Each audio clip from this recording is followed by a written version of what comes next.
mikopo ya biashara wote inatolewa serikali.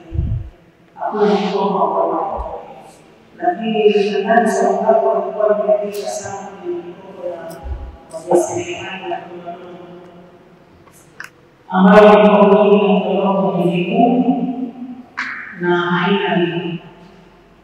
Ndio mikopo hii imeendelea kutolewa mpaka sasa. Tumeshatoa mikopo katika vikundi vinavyo takriban 12 vikundi 12 ambapo vikundi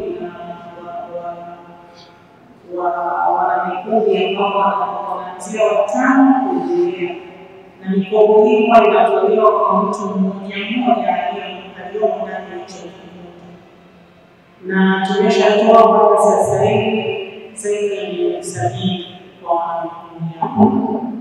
Lakini mikopo hii ilikuwa ina changamoto. Mheshimiwa Mkuu wa Mkoa, tulikutana na changamoto mbalimbali kama unavyoelewa. Mikopo hii haina riba, ina gharama tu za uendeshaji ambayo ndani yake kuna asilimia ya bima ya maisha ambayo tunatoa kwa haina riba yoyote.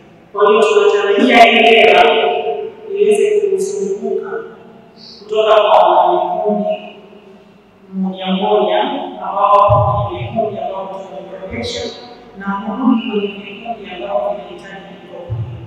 Lakini changamoto ambazo tulikutana nazo ilisababisha kwenye kipindi fulani kistopishe kwamba kuweza kureview processes zetu zote ambazo tunafanya kwa ajili ya kutoa mikopo hii.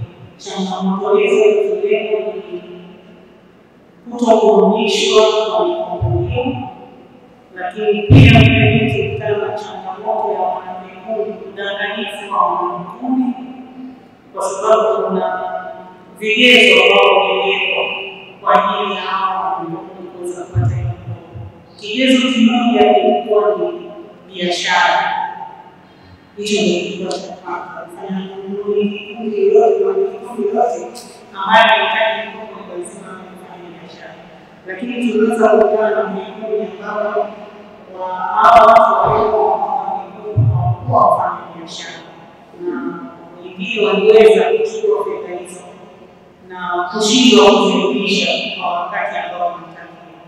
Kwa hiyo kuna kipindi ambacho tulisimama na kuweza kuangalia tunaweza kurudisha fedha hizo ili sasa wale wafanyabiashara sahihi waweze kupata mikopo. Na sasa hivi